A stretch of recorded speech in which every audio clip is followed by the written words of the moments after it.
édition sur l'ERTB. Bonsoir à tous, voici les titres de ce 20h.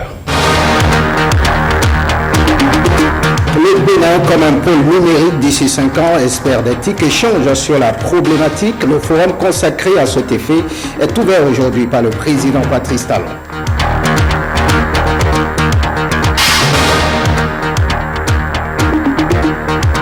Le 31 mai, date de célébration de la journée internationale sans tabac. Quel impact sur la consommation du tabac par les populations? Amandine Anyambo soit enquêtée. On en parle dans une quinzaine de minutes.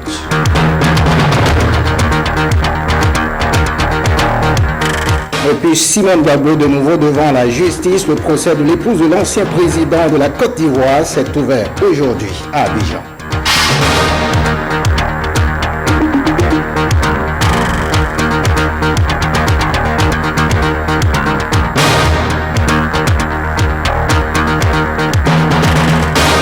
À nouveau, bonsoir, bienvenue si vous nous rejoignez. On ouvre par cette actualité liée au TIC. Des experts des TIC venus des horizons divers sont réunis à Cotonou pour définir une stratégie de développement de l'économie numérique au Bénin. C'est à la faveur d'une initiative dénommée Innove Bénin, un espace d'échange et de partage pour faire du Bénin un pôle numérique dans les 5 prochaines années. La cérémonie d'ouverture de ce forum a été présidée par le président Patrice Talon. Le compte-rendu est signé Renaud Akapo. Innove Bénin 2021 prend son envol à Cotonou sous l'égide du chef de l'État, le président Patrice Talon.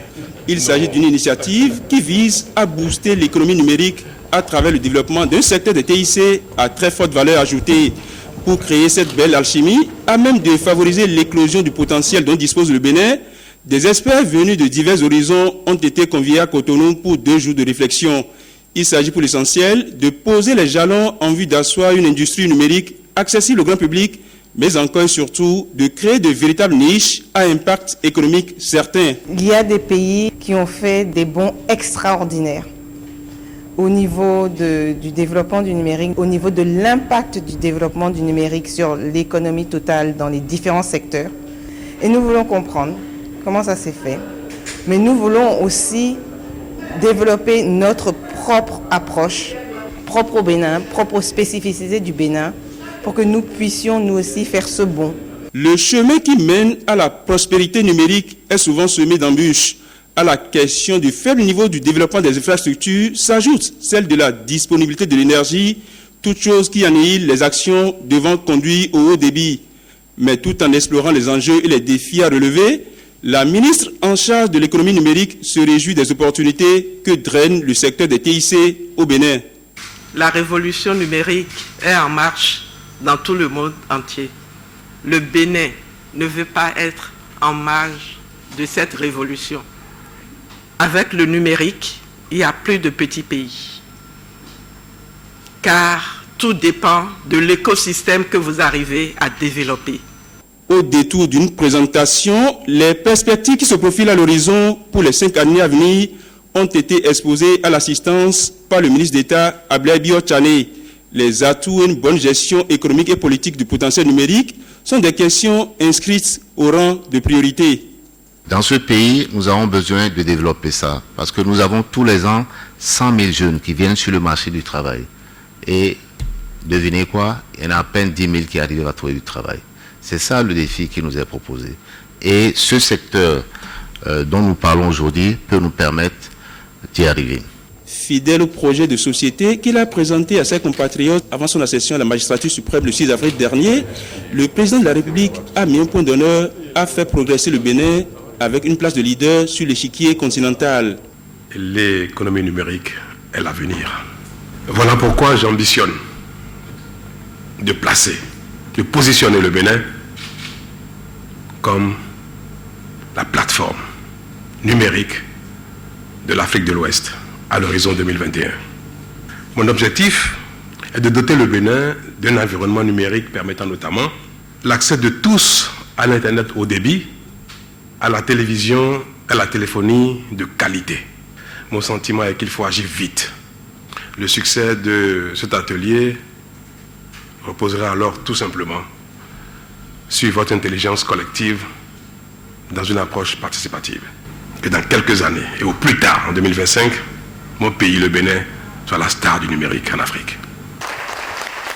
La volonté politique est clairement affichée. Il appartient désormais aux experts invités à Cotonou de proposer une feuille de route qui porte les germes d'un nouveau départ dans le secteur des TIC. Amnesty International Bénin donne son appréciation à l'issue du procès de l'ex-président tchadien Hissène Habré par la voix de son directeur exécutif. L'ONG Promotion des droits humains salue le triomphe des droits humains au détour de ce procès. Il est au micro de Samuel Adimi et Bénédicte Posso. Le premier enseignement que Amnesty International tire, ça veut dire qu'avec la collaboration avec les États africains entre eux, on peut mettre fin à l'impunité. Et vous savez très bien la lettre ouverte ou les points que Amnesty International a produits à la direction des Nations Unies il y a quelques mois de cela. L'impunité fait partie de la chose. Et ce qui fait que nous avons des questions, nous avons à régler les questions de droits humains en Afrique en général, c'est parce qu'il y a l'impunité. Vous avez donc toute la question sur le statut de Rome par rapport à la Cour pénale internationale. Vous avez le protocole de Malabo qui a été retouché, l'amendement de Kampala. Et donc, quand vous êtes un peu dans cette crispation et qu'au milieu de ça, vous voyez que les États sont capables de collaborer, de créer des chambres spéciales pour pouvoir juger, en fait, faire juger l'un d'eux sur le sol africain, en tant qu'activiste et en tant que journaliste, donc défenseur de la liberté d'expression et des droits de l'homme, vous devez être fiers et je pense que c'est cet enseignement que nous tirons justement. C'est un précédent intéressant pour interpeller les chefs d'État. Amnesty International, dans un communiqué en date de 30 mai, a félicité la chose, mais en même temps déploré que le Tchad n'ait pas collaboré vraiment dans le cadre des enquêtes qui ont abouti à ce verdict. C'est un signal très fort pour tous ces pays-là, et pour notre pays aussi, que désormais la chose est possible. Et nous encourageons, en partant de ça, nous encourageons vivement les réformes politiques qui sont en cours, de sorte à ce que les dirigeants qui sont convaincus de malversation, les dirigeants qui sont convaincus de quelque faute, délit que ce soit, soient traduits devant les juridictions et qu'un procès équitable leur soit accordé. Et si à l'issue de ces procès, ils doivent être punis, mais que la peine tombe et qu'ils purgent leur peine. Le Bénin assure à nouveau la présidence de l'association des hautes juridictions des pays ayant en partage français. Le président de la Cour suprême du Bénin, Ousmane Batoko, a été reconduit à la tête du bureau de l'AJUCAF pour un deuxième mandat de 3 ans. C'est à l'issue de l'Assemblée générale qui s'est tenue en marge du 5e congrès de l'AJUCAF. Alors au Sureau, Patrick Benou. Les travaux du 5e congrès statutaire de l'Association des hautes juridictions de cassation des pays ayant en partage l'usage du français ont permis aux participants d'assister à un véritable festin intellectuel venu d'une trentaine de cours suprêmes des pays membres du réseau, des organismes représentés. Ils ont échangé sur les divers systèmes de régulation qui existent dans l'espace francophone. Cour suprême francophone, réunie à Cotonou à l'occasion du 5e congrès de la JUCAF, les 30 et 31 mai 2016. Formule sur la régulation des contentieux devant les cours suprêmes les recommandations suivantes. 1. La régulation des contentieux devant les cours suprêmes est légitime. Elle sert l'intérêt de la justice et des justiciables. 2. Elle est nécessaire pour permettre aux cours suprêmes d'assumer leurs fonctions normatives. Les cours suprêmes assurent une mission unificatrice de la jurisprudence, mais doivent aussi contribuer à l'adaptation du droit à l'évolution de la société. Que retenir des assises de Cotonou? D'un pays à un autre ou d'un continent à un autre que les systèmes diffèrent. À partir de ces différences maintenant qui, pour nous, constituent une source d'enrichissement, nous avons abouti au plus important. C'est ce que nous sommes en train de faire, tirer les enseignements de ce colloque sous la forme de 10 recommandations qui peuvent être appliquées par tous les pays membres de l'association, quel que soit leur système juridique national.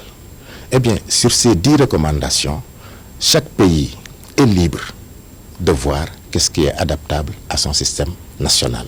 Les débats ont surtout tourné autour du droit au recours et filtrage, l'avocat et le filtrage. Bref, il s'agissait pour les participants de contribuer à promouvoir le rôle des hautes juridictions dans la consolidation de l'état de droit, le renforcement de la sécurité juridique, la régulation des décisions judiciaires et l'harmonisation du droit au sein des États membres.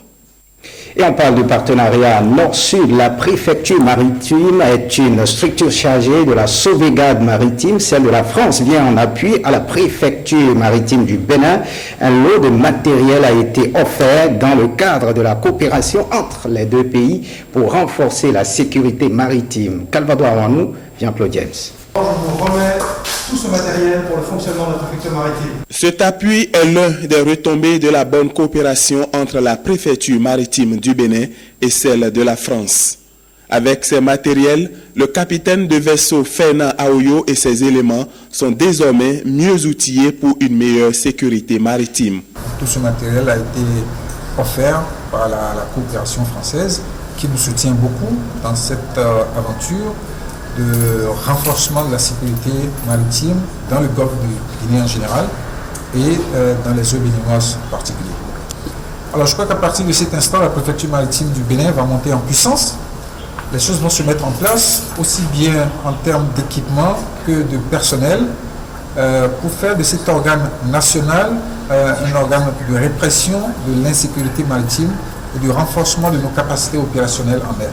Par ce geste, la France affiche sa volonté de participer à la sécurité du golfe de Guinée. Alors ce sont d'abord du matériel informatique, ce sont des liaisons sécurisées, donc des appareils qui permettent d'échanger très rapidement des communications sécurisées et protégées.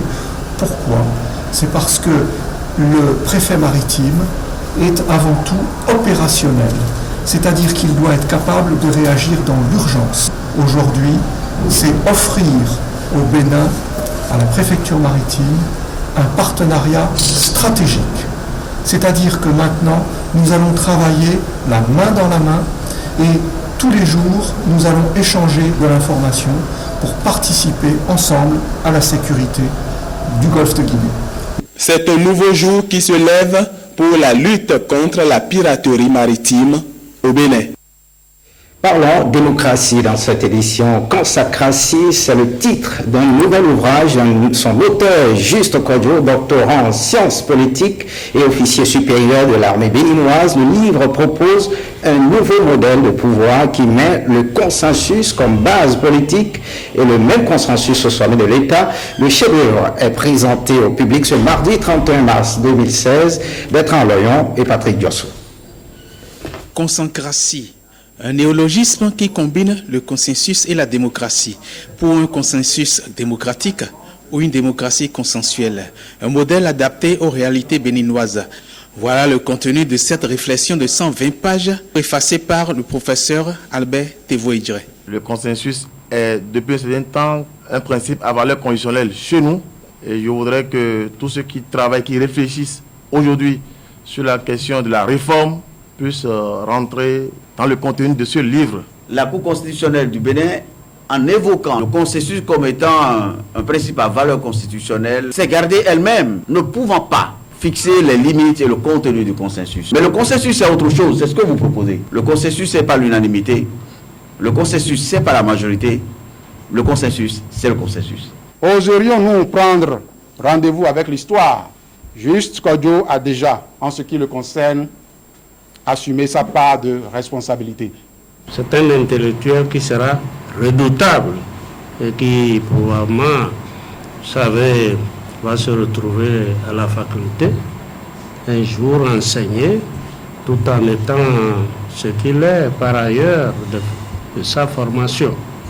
J'ai au moins des médecins qui sont des médecins et qui sont militaires. L'auteur est militaire, mais un militaire 5 étoiles, commandant des forces armées béninoises, son grade actuel, doctorant en sciences juridiques et politiques, son actuel diplôme. Il n'est pas son premier manuscrit, mais ce livre est son premier essai publié à compte d'auteur. Je ne l'ai pas écrit dans l'objectif 2021, 2025, 2030. C'est écrit dans un objectif long terme. Donc que ce soit aujourd'hui ou que ce soit demain, il arrivera un moment où nous serons obligés de nous pencher sur ces questions. La balle est désormais dans notre camp. Consacratie, SOS, gouvernance publique en détresse. Urgence d'avoir ce livre dans sa bibliothèque. Autre actualité, le Naira accuse actuellement une forte dépréciation vis-à-vis du CFA dans les bureaux de change. Pour mieux comprendre cette situation économique, Bertrand Aloyon et Marie-Louise Perrin proposent un reportage que voici suivant. De par sa situation géographique, le Bénin possède l'un des trafics commerciaux les plus intenses de la sous-région ouest-africaine. Toutefois, l'essentiel de ce commerce, surtout informel, se fait avec le Nigeria. Les activités économiques se situent à la frontière administrative et politique. Il a aussi été favorisé par l'écart de change par rapport au franc CFA, des cours officiels et parallèles du Naira. Dans le cadre des échanges commerciaux entre deux États, la monnaie intervient. Actuellement, le Naira s'est déprécié considérablement. Aujourd'hui, un Naira correspond à environ 2,960 francs CFA. Par rapport au Naira, il était à 3 000 francs. Maintenant, on passe à 1600, 1650. Parce que ça n'est pas le taux, ça change. Quand vous voulez acheter un Naira chez nous, pour 1000 Naira là, tu as amené 1750. Mais si vous voulez prendre ça, vous prenez ça à 1700. Si c'est trop, on gagne 25 francs dessus. C'est 1 000 Naira. Que signifie le mot dépréciation en matière économique? Une période qui peut servir de référence pour dire le cours de la monnaie se situe à tel niveau, et lorsque par rapport à cette référence il y a une baisse de la valeur de la monnaie par rapport aux autres devises, on peut parler de dépréciation. Et les niveaux de dépréciation varient. Lorsque c'est extrêmement important, on pourrait parler de chute. Sinon, les monnaies s'apprécient ou se déprécient en fonction des conjonctures économiques d'un pays. Le Naira est donc en chute. Quelle peut en être la cause? Nous, on a appris qu'on avait volé le Naira, les devises au Nigeria, des dollars, des euros, et le président a fait chuter le Naira pour que les gens qui avaient volé ne peuvent pas dépenser ça. Nous, les Camerounais ici, on ne trouve rien. Parce que sans Nigeria, on ne peut rien faire.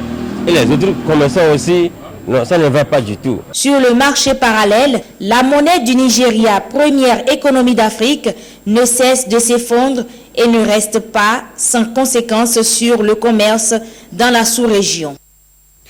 Éducation à présent, lancement officiel ce lundi des épreuves théoriques de l'examen du diplôme de technicien d'été. Le TOEFL officiel a été donné au lycée technique de Boycon par le ministre en charge de l'enseignement secondaire, technique et de la formation professionnelle, Ernest Etegou et Gilles Danso.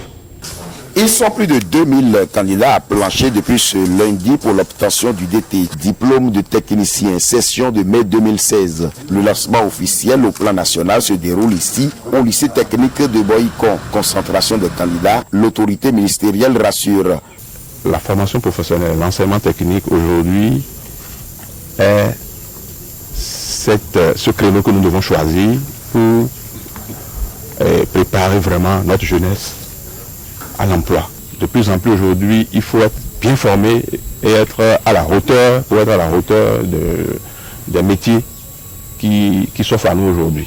Donc, c'est un secteur que nous devons vraiment encourager et orienter vraiment les jeunes vers ce secteur de l'enseignement technique et de la formation professionnelle pour qu'ils soient de bons citoyens et vraiment capable de donner un plus à l'économie nationale. Sciences et techniques industrielles, économie familiale et sociale, hôtellerie, restauration, tourisme, sciences et techniques des métiers d'art, installation et maintenance en informatique. Le directeur des examens et concours précise.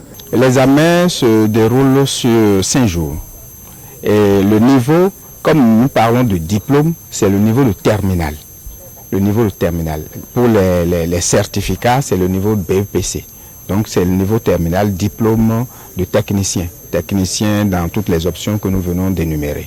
Lorsque les candidats auront passé ce cap-là, ils pourront chercher maintenant à convertir à poursuivre leur formation pour devenir des ingénieurs.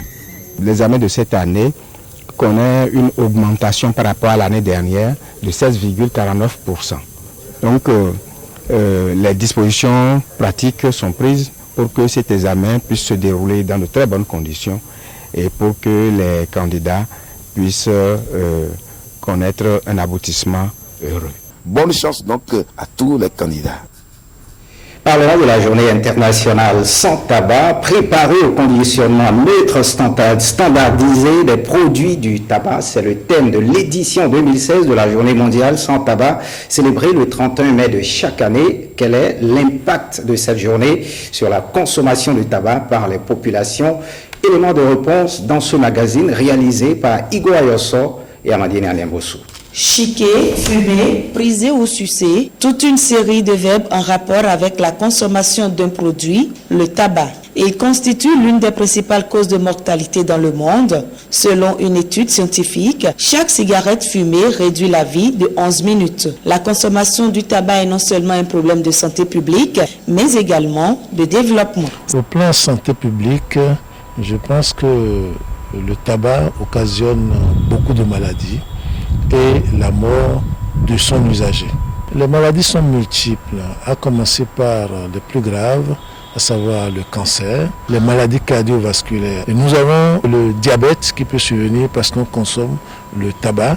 Nous avons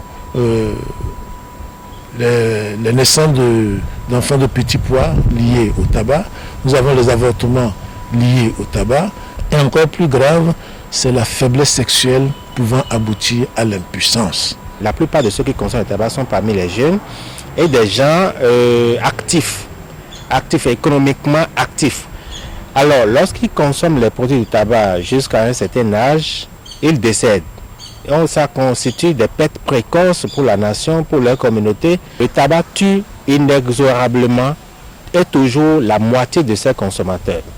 Et vous savez que toutes les 6 secondes, il y a une personne qui décède dans le monde et que d'ici 2030, si les mesures hardies ne sont pas prises pour contrôler, pour encadrer ce phénomène de tabagisme, on irait à 8 millions de personnes, 8 millions de décès par an. C'est donc pour éviter cette catastrophe que l'Organisation mondiale de la santé a décidé de consacrer une journée à la lutte anti-tabac. Même si les différentes stratégies mises en place n'ont pas encore permis d'éradiquer le tabagisme, on note quand même une baisse de la consommation de ce stupéfiant. Cette journée est un moment pour tous les acteurs pour reparler de cette question de santé qui est devenue aujourd'hui une question de développement dans son impact sur la santé, mais aussi sur l'entreprise, sur le développement, je disais. Au Bénin, par exemple, en 2001, l'enquête qui a été réalisée par le ministère de la Santé et l'OMS montrait qu'il y avait 8 à 20% des Béninois qui fumaient. Mais après presque 15 ans d'efforts, la dernière enquête qu'on a réalisée en 2015 montre qu'il y a un tout petit peu moins. Ces nouvelles informations, ces nouvelles données seront bientôt publiées, mais nous savons qu'il y a eu une certaine réduction. Mais ce n'est pas encore suffisant, il faut continuer. Pour intensifier la lutte, l'OMS invite cette année à des produits du tabac. Conditionnement neutre, c'est le paquet de cigarettes simplement. Nous voulons un paquet de cigarettes qui ne soit pas attrayant, qui n'attire pas, qui n'ait pas des belles inscriptions, des belles couleurs. Nous voulons un paquet neutre qui montre aussi des images de personnes malades, un cœur pourri, des poumons déchiquetés, un enfant, un bébé qui a développé un cancer parce que les parents fumaient. Et nous voulons des paquets qui montrent que quand vous fumez une cigarette, c'est un poison que vous consommez. Quand on met le tabac nuit gravement à la santé en langue française, est-ce que les 70% de Béninois analphabètes peuvent accéder à cette écriture, à ce test? On ne peut pas. Donc il faut des indications claires pour montrer aux consommateurs de tabac que voilà ce que vous consommez. Non seulement ça, les 2 articles-là qui font le thème de cette année, par exemple, le conditionnement neutre, nous rappellent également que l'industrie du tabac, cette industrie mortifère, doit aussi réviser sa méthode de faire parce que c'est une industrie qui est dans une stratégie mafieuse. Le Bénin n'est pas épargné par le phénomène et malgré la législation en la matière, beaucoup reste à faire. On a été très actifs au début de la Convention cadre de lutte contre le tabac de l'OMS et très vite le Bénin a sorti une loi en 2006, mais une loi qui, compte tenu du fait qu'elle a été vite votée, n'a pas pu tenir compte de certaines directives de l'OMS et aujourd'hui elle se retrouve être totalement désuète. Il faut dire que nous avons besoin, par exemple au Bénin, d'un cadre législatif à jour. Le tabac tue et l'objectif mondial est de l'éradiquer complètement. Et pour l'atteindre, il est important de mettre un accent particulier sur la sensibilisation. Chacun dans la société doit jouer son rôle pour attirer l'attention sur les conséquences liées à la consommation du tabac. Et d'une journée à une autre, à l'instar de l'ancien secrétaire à l'agriculture des États-Unis, Julius Sterling Morton, qui a initié la fête de l'arbre, le Bénin a instauré la journée nationale de l'arbre. Plus de 3 décennies après, la rédaction du journal Parler s'est intéressée à l'initiative. Faisons un voyage dans l'histoire avec Jean-Claude James. Nos grandes villes, notamment Cotonou, étaient nues. Comment on peut habiller une ville? La solution, le reboisement. Le 1er juillet 1985, l'aventure va démarrer avec la Journée nationale de l'arbre et la campagne de reboisement. L'artisan de cette initiative, le président Mathieu Kérékou. C'est comme s'il savait qu'aujourd'hui nous allons connaître les changements climatiques. Mais c'est pourtant en 2008 que la Terre a connu la température la plus forte en termes de réchauffement climatique. Cet homme est à célébrer tout simplement. Aujourd'hui où nous parlons des changements climatiques. Depuis lors, des milliers de plants sont mis en terre chaque année à travers tout le pays pour renforcer le couvert végétal. Aujourd'hui, impossible de retrouver le plan du 1er juillet 1985, même si le site est connu. Le premier plan que le président Kérékou a mis en terre à Sémé-Kodi, dans l'arrondissement de Okun-Sémé, c'était sur la parcelle E2. La parcelle E2 a eu le malheur d'être contiguë à la zone qui a été choisie pour la zone franche industrielle. Et une fois que la zone franche industrielle s'est installée, les propriétaires terriens qui étaient dans ce domaine ont été expropriés et recasés sur le domaine de la parcelle E2, ce qui a fait partie de notre forêt, sinon vous l'aurez vu. Acacia, Mélina, Caïl Cédra, Abzeria et les palmiers royaux sont entre autres essences souvent plantées. Une fois à maturité, ces produits forestiers sont classés en 2 catégories, à savoir bois service ou bois d'œuvre. Selon les statistiques de la Direction générale des forêts et ressources naturelles, 140 millions de plants sont mis en terre sur une superficie de 150 000 hectares depuis l'instauration de cette journée.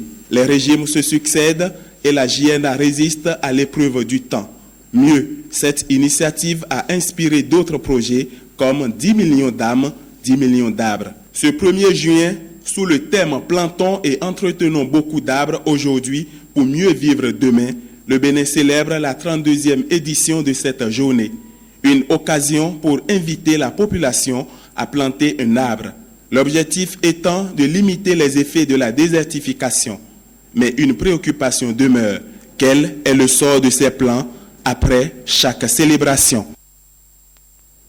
Marquant un arrêt chez les écureuils du Bénin, Oswald Omeki est allé rendre visite aux écureuils ce mardi matin dans leur hôtel. Le ministre des Sports a tenté de rassurer les joueurs tout en espérant une sortie de crise. Voici le reportage de Bénédicte Posso et de Hugues Zissozono. Le temps passe et jouer contre la Guinée équatoriale ce dimanche devient une véritable course contre la montre. Oswald Omeki l'a si bien compris. Il a alors rendu visite aux écureuils pour rassurer le groupe. Oumar Chomogo et Stéphane Sessayon apprécient. Pour l'instant, je pense que le ministre vient d'arriver, comme vous l'avez remarqué. De mémoire, je pense que c'est la première fois qu'on a la chance d'avoir un ministre qui vient et accepte de partager le repas avec nous. Je pense que c'est déjà une façon de nous encourager et comme je vous l'ai dit hier, nous on est dans notre logique, on continue à travailler et je profite de l'occasion aussi au nom du staff dire merci au ministre d'avoir accepté de venir et les joueurs n'attendaient que ça, avoir une certaine confiance, une rassurance Et je pense que la présence du ministre va les booster à continuer à travailler pour le match de dimanche. Merci pour le repas qu'il est venu partager avec nous. C'est vrai que ça nous apporte un peu plus de réconfort, de sérénité parce que voilà, c'était pas évident. Depuis on est arrivé, on continue à travailler dans le doute, mais le fait qu'on voit le ministre, je pense qu'il y a un soulagement, il y a quelque chose qui sort. Donc ouais, content. On espère que, comme je dis, pour son arrivée, jouer dimanche et lui apporter la victoire. Les joueurs sont hyper motivés, mais ils n'ont pas le destin en main. Face à cette situation préoccupante, le ministre des Sports travaille pour une sortie de crise.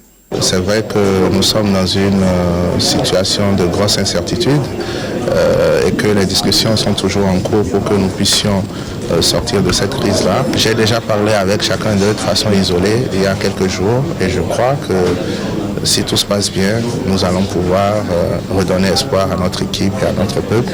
La réalité, c'est que la fédération est une association autonome et que le ministre n'a aucune capacité d'influencer ce qui se passe à l'intérieur d'une fédération.